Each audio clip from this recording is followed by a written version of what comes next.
Magandang araw mga kaibigan. Gusto kong i-share sa inyo ang pahayag ni Mayor Baste ng Davao City tungkol sa nangyaring pawn shop robbery sa Davao na lumalabas na parang tanim robbery, parang tanim bala. Ito naman tanim robbery para lang masira ang mga Duterte, may pakita na magulo ang Davao. Taga Leyte po ang Taga Leyte ang nahuli ng hold up o nag-robbery sa pawn shop. Ito nakunan ng video yung actual robbery, unbelievable na klaseng robbery. Walang getaway vehicle, as in wala. Very amateur. Hindi ka paniwalang robbery. Parang lumalabas nga tanim robbery. Okay, ito pinost ni Kuya Jay. Panoorin, pakinggan natin yung nakasaksi mismo sa robbery.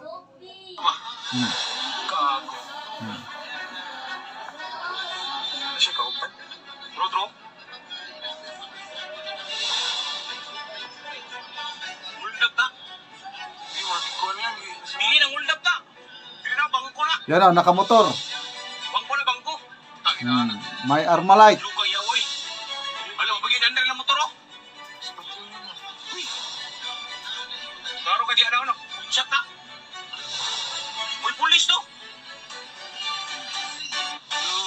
Pag-inandar ba? Kauban na niya? Ano nagmotor? Tulo sila kaboko. Yun o, may dalang Armalite o. Sila. Lumang motor. Yan, nahuli na.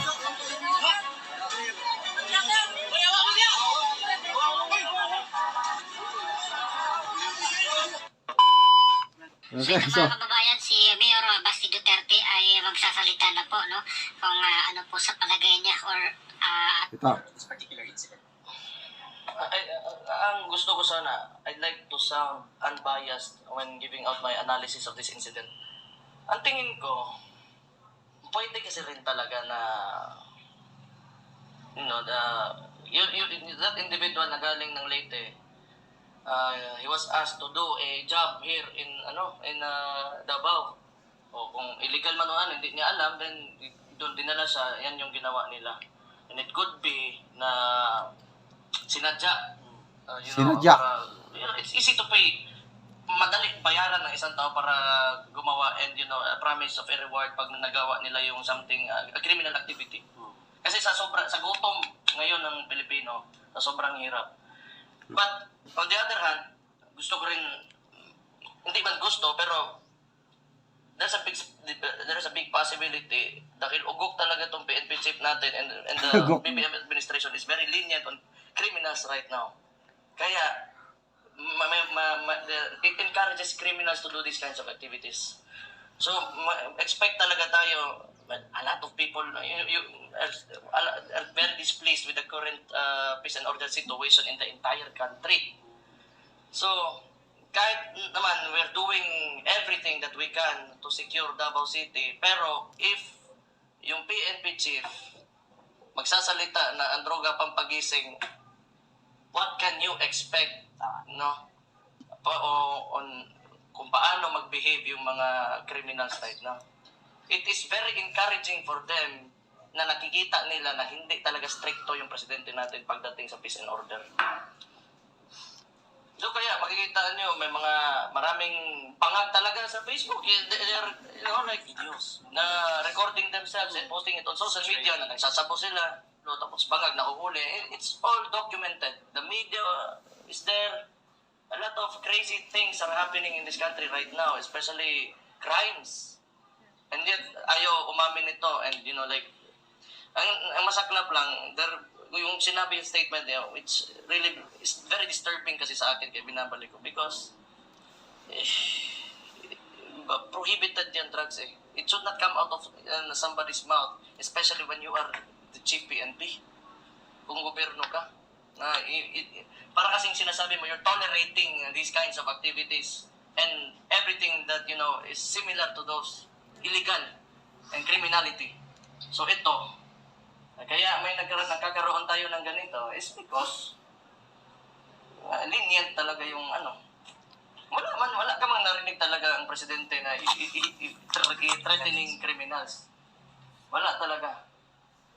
Hindi mo mapigilan yung tao, labi na Pilipino, kasi gutom. Yung iba, wala na talaga, hindi nakapag-aral. Wala talagang ano. Kailangan mo, kasi may mga... Okay, so, dalawang possibility, sabi ni Mayor Baste. Pwedeng tanim, pwedeng sinadya para sirain ang image ng Davao. Pwede yun. Pwede rin na hindi yun sinadya, kundi ginusto lang ng mga robbers, hold-uppers, dahil sa hirap ng buhay, at dahil very lenient ang gobyerno, ang PNP chief, yun, binibira ng PNP chief, binibira niyang presidente na walang ginawa, hindi pinapabayaan lang ang criminality, ganun ang sinasabi niya. So, kayo mga kaibigan, ano sa tingin nyo? Tanim robbery to, sinadya? O talagang ginawa lang ng robbers na dahil gutom eh. Kasi kung nagigipit, kahit sa patalim, kumakapit. So, agree ako kay Mayor si Baste na yan, it's either of the two. Pwede yun. Basta, ang klaro ngayon is mas malala na ang peace and order situation natin yan. Hindi na safety ang ating, lalo na sa gabi. So, sana magawan pa ito ng paraan. Okay, mga kaibigan, salamat sa inyong palaging pagtangkilik sa ating mga videos, yung panunod nyo. Nagkakaroon tayo ng income sa channel na ito. At ang ating income, tinutulong natin sa tribong Talaandig sa Bukidnon. Namimigay tayo ng libreng yero at pako sa kanila. At grabe, sira-sira talaga ang mga bahay. Ang iba naman walang bahay. Kaya panoorin nyo ang video na ito na may pakita gaano sila kahirap. Butas-butas ang mga yero dahil lumang bahay na talaga. At salamat na lang at meron tayong income at nakakapagbigay konting ano lang, yero at pako lang kasi ang kahoy, libre na ang kahoy sa kanila, at least maayos na ang bahay. Hindi na sila mabasa ng ulan paggabi. Panoorin ang video na ito. Sa ikapito na ni nga balay o ikaunom sa Mighty Kalaan Garden sakop sa Bukidnon. Ayo! Ayo! Ay mahingapon niya. Ngapon. Oo. Sige, dayon ma'am. Oo. Ang balay ma'am. Oo. Ano ba ni? Gatulo na inyong balay. Sobrang bang ulan. Kusog ang ulan. O muna na siya. Nga nagatulo na. O muna ni ang tubig na makita sa nasalod sa ilang balay. O lalom na gyud. Makita gyud ang tubig. Ay ilang balay. Luag-luag na gyud ang bulsot sa ilang yero. O karon na ami karon sa ilang balay nga natagaod gyud nga ulan o naay nakabalita sa ako ang amo silang bisitawon kay ilang balay tulo so karon nakita gyud namo nga tinuod ang ilang ginaistorya. O muna na siya tubig. Nagasaluron lang in town kung muulan. O kuan na gyud karaan na gyud kaayo ang ilang hero. Karon niya nga nakita naman gyud ang inyong balay nga bulsot naman gyud og naanay mga tubig nga inyong nasalod tungod sa ulan. Mag-prepare na kaya og kanang kuan.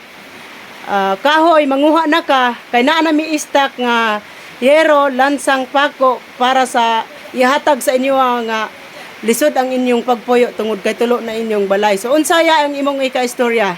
Salamat kayo sa nag-video sa buslot sa mga to. Oo, unsaya imong istorya? Salamat sa Ginoo ug sa nagalantaw sa akong video Oo. nga salamat sa inyong tabang sa amo nga Oo. tabangan ninyo sa sin Oo. ug lansang Mm. para lang nga maayuhan ang gusto sa among balay. Oo. O mag-prepare na rin ko og kahoy para sa pag-abot ninyo sunod nga pag-anhidre. Oo, sige ya, salamat ya. Oo, sige, salamat. Oo.